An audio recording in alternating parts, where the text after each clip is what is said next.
Bonjour mesdames, messieurs, me voici chez GSL Auto à Aubagne. Je pense que vous vous en doutez pourquoi je suis ici.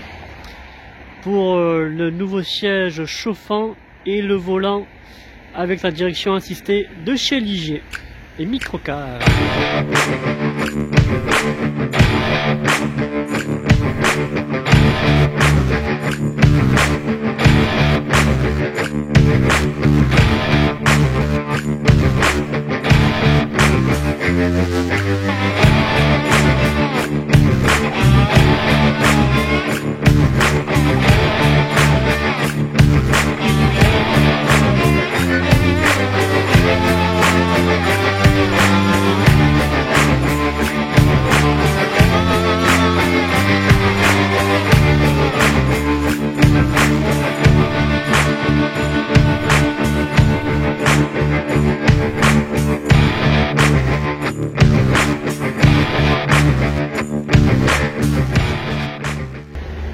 Alors comme on peut voir, c'est une Ultimate comme une autre.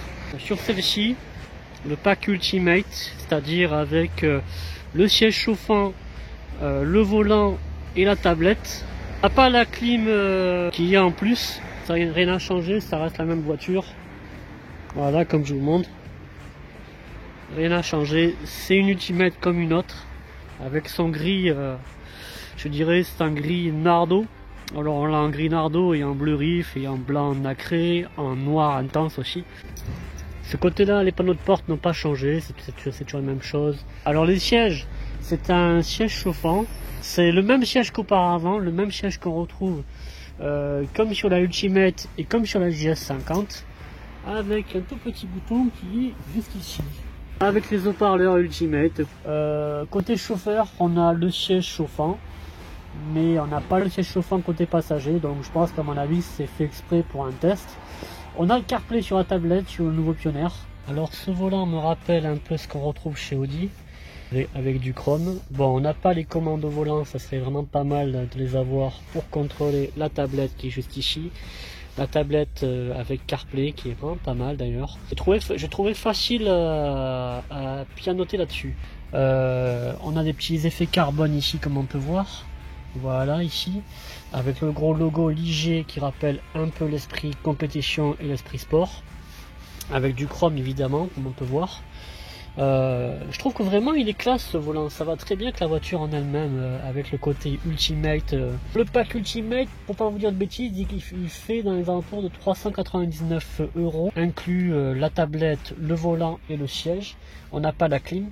Par contre, j'aurais aimé que le bouton soit plus pratique à utilisation, c'est-à-dire j'aurais préféré qu'il soit le tunnel central, soit au niveau du tableau de bord, au niveau de la console.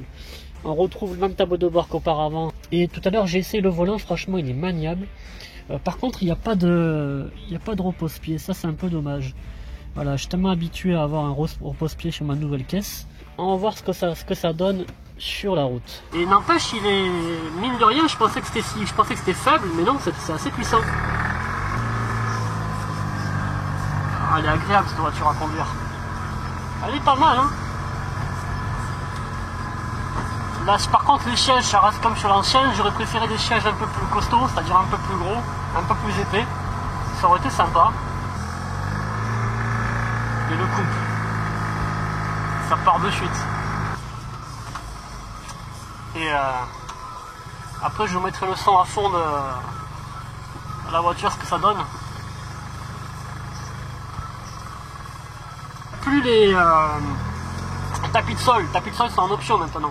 C'est un peu dommage.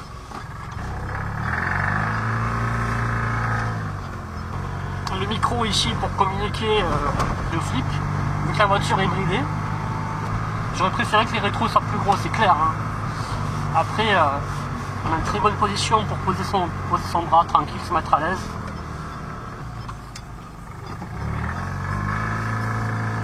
Je vais tourner ici. Voilà.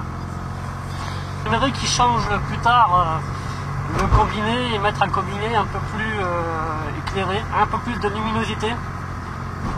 Et comme ça on peut voir comme de jour, comme de nuit, comme sur la Casalini. Et je pense que ça va se faire quoi. Et je pense d'ici là, comme mon avis, peut-être je me trompe, mais je pense qu'il doit y avoir une version hybride dans pas longtemps. Personne, nickel.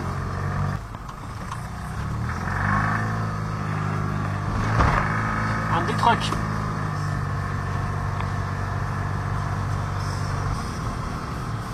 On va mettre le son à fond. On va voir ce que ça donne.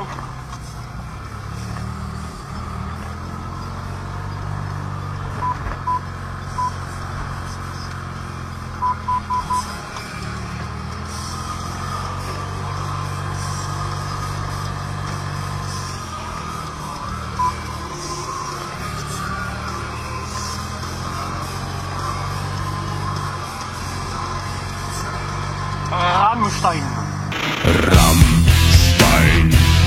Ouais, franchement, pour dire ça, le comportement de la voiture est pas mal. Bon, l'espace, ça va, ça convient, c'est comme pratiquement une Amgo. Négatif, c'est les rétros. Le pommeau de vitesse, ça va. L'accélération est plutôt pas mal. Il y a du couple. Après la consommation, ça reste plus ou moins la même que sur la JS50, c'est pareil. 1, 2, 3.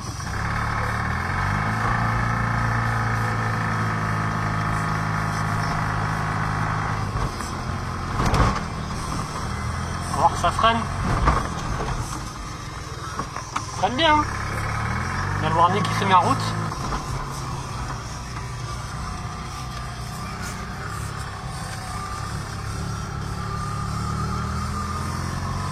Voilà, facile à faire demi-tour, nickel.